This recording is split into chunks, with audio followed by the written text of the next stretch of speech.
একটি শান্তিপূর্ণ বাংলাদেশকে একটি গণতান্ত্রিক বাংলাদেশের গেছেন কালের কণ্ঠের ফেসবুক পেজে আপনাদের সবাইকে স্বাগতম। আমি আরিফ হাসান আপনাদের সাথে যুক্ত হয়েছি। ঠাকুরগাঁও চৌরাস্তা রয়েছে সেখান থেকে আপনারা জানেন যে মূলত আজকে নিষিদ্ধ ঘোষিত যে আওয়ামী লীগ রয়েছে তাদের যে মূলত লকডাউন যে কর্মসূচি সেটা ঠাকুরগাঁও জেলায় এখন পর্যন্ত কিন্তু কোনো ধরনের প্রভাব পড়েনি। আমরা দেখতেছি সকাল থেকেই বিভিন্ন ধরনের যে যানবাহন সেগুলো চলাচল করতেছে। এছাড়াও আমরা সকাল 6টা থেকে কিন্তু এবং গতকাল রাতেও দেখেছি যে প্রশাসনের বিভিন্ন ধরনের যে টহল গাড়ি সেগুলো কিন্তু চলতেছে এবং সার্বিক যে পরিস্থিতি ঠাকুরগাঁও একেবারেই শান্তিপূর্ণ রয়েছে। এবং আমরা দেখেছি কিছুক্ষণ আগেও কিন্তু ঠাকুরগাঁও যে জেলা বিএনপি রয়েছে জেলা বিএনপির পক্ষ থেকে কিন্তু মূলত এই যে তাদের যে এখানে অবস্থান কর্মসূচি ঠাকুরগাঁও চৌরাস্তা সেটা কিন্তু আমরা লক্ষ্য করছি এবং এইখানে তারা বিভিন্ন ধরনের বিক্ষোভ মিছিল করেছে। আমরা একটু কথা বলবো মূলত এই যে এখানকার যারা নেতাকর্মী রয়েছে তাদের সাথে। আপনাদের যদি একটু যদি তথ্য দিয়ে রাখি আপনাদেরকে যে ঠাকুরগাঁও জেলায় আজকে এখন পর্যন্ত অর্থাৎ সকাল থেকে নাগাদ শুরু হয়ে এখন পর্যন্ত কোনো ধরনের অপ্রীতিকর ঘটনা বা আইন শৃঙ্খলার বাহিনীর সাথে আমরা কথা বলেছিলাম এরকম কোনো ঘটনা কিন্তু আমাদের চোখে পড়েনি। এবং আইন শৃঙ্খলা বাহিনীর পক্ষ থেকে কিন্তু বলা হচ্ছে তাদের যে তৎপরতা সেটা রয়েছে, অর্থাৎ বিভিন্ন মোড়ে তাদের পুলিশ রয়েছে, এছাড়া বিভিন্ন টহল গাড়ি অর্থাৎ সেনাবাহিনীর যে টহল গাড়ি রয়েছে সেটাও কিন্তু রয়েছে। আমরা দেখতেছিলাম যে সকাল থেকে বিভিন্ন ধরনের যে আইন শৃঙ্খলা যে কার্যক্রম সেটা কিন্তু চলতেছে। আমরা একটু কথা বলবো ঠাকুরগাঁও জেলা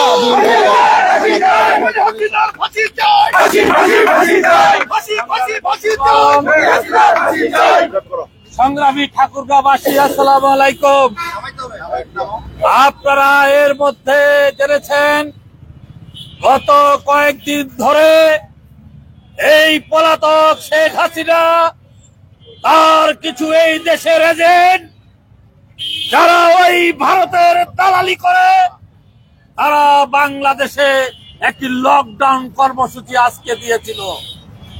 আমরা গোটা বাংলাদেশ জাতীয়তাবাদী দল সহ সমমনা রাজনৈতিক দলগুলো যারা আমরা জুলাই আন্দোলনে ছিলাম তারাও আমরা প্রতিজ্ঞা করেছিলাম আমরা আজকে হাসিনার কোন মানুষ আজকে লকডাউন করতে রাস্তায় নামলে তাকে আমরা প্রতিহত করতাম।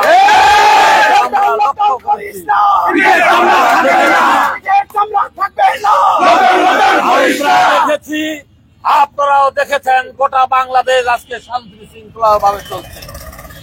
এই সমস্ত ভুয়া কর্মসূচি দিয়ে যারা 5ই আগস্টে এই দেশ ছেড়ে পালিয়ে চলে গেছে, যারা আরেক দেশের নাগরিকত্ব গ্রহণ করার জন্য আবেদন করেছে, এই সমস্ত পতিতদের যারা পচে যায় পচাদের দাম বাংলাদেশের ইনশাল্লাহ আমরা বাংলাদেশ জাতীয়তাবাদী দল আর সহ যারা ওই আন্দোলনের সহযোগী যারা আমাদের সমমনা দল আমরা গতকালকে ঐক্যবদ্ধ সিদ্ধান্ত এসেছে এই পতিত আওয়ামী লীগ সে যার ষড়যন্ত্র করে যাচ্ছে ওই ভারতে বসে বাংলাদেশের গণতন্ত্রকে হত্যা করবা।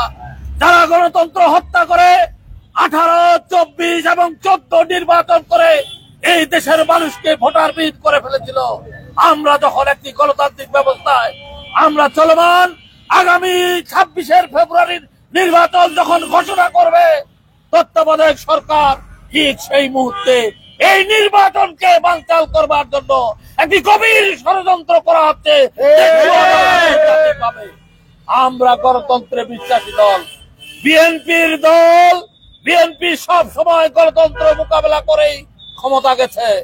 আমরা বিশ্বাস করি, আমরা সবাইকে বলতে চাই আমরা আগামী ফেব্রুয়ারির নির্বাচন চাই, আমরা জনগণের অধিকার ফিরিয়ে দিতে চাই, আমরা ভোটের অধিকার ফিরিয়ে দিতে চাই, আমরা ভোটের মাধ্যমে জনগণ ক্ষমতা দিলে ক্ষমতায় যেতে চাই, অন্যথায় আমরা ক্ষমতা যেতে চাই না। তাই আজকে সবাই বাংলাদেশের সবাইকে উদাত্ত আহ্বান করছি, আসুন একটি গণতান্ত্রিক বাংলাদেশ গড়বার জন্য আমার নেতা মরহুম জিয়াউর রহমান যে বহুদলীয় গণতন্ত্র প্রতিষ্ঠা করে গেছেন আর আওয়ামী লীগ সারা জীবন গণতন্ত্রকে হত্যা করেছেন।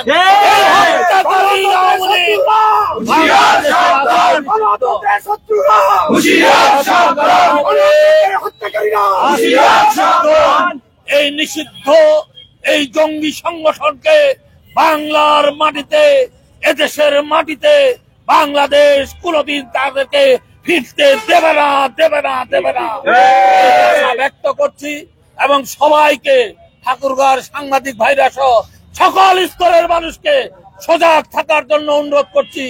এই সমস্ত সন্ত্রাসী, এই সমস্ত খুনি যারা 2000 মানুষের ছাত্র জনতার রক্তে গুলি করে মেরে ফেলেছে, তাদের বিচার চলছে।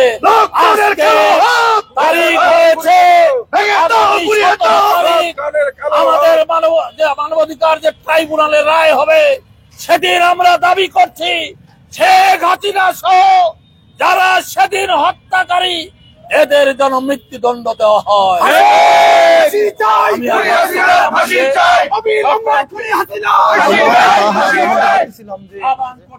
আমরা দেখতেছিলাম ঠাকুরগাঁও জেলা বিএনপির যে সাধারণ সম্পাদক হয়েছে তিনি কিন্তু এখানে বক্তব্য রাখতেছিলেন এতক্ষণ, এবং আমরা ঠাকুরগাঁও সকাল থেকে যে কর্মসূচি দেখতেছিলাম যে বিভিন্ন সমমনা যে দলগুলো রয়েছে তারাও কিন্তু অবস্থান কর্মসূচি পালন করতেছিল, এবং আমরা সকাল থেকে যে যানবাহন স্বাভাবিক জীবনযাত্রা সেটা কিন্তু লক্ষ্য করা গেছে। অর্থাৎ এই যে লকডাউনের কোনো ধরনের প্রভাব ঠাকুরগাঁও জেলা এখন পর্যন্ত পড়েনি, এবং একই অপ্রীতিকর কোনো ধরনের কিন্তু ঘটনা আমাদের চোখে পড়েনি, তেমনটাই আমরা লক্ষ্য করেছি। এবং সবকিছু মিলেই যদি বলি যে ঠাকুরগাঁওয়ের যে সার্বিক যে পরিস্থিতি সেটা পর্যন্ত শান্তশিষ্ট রয়েছে,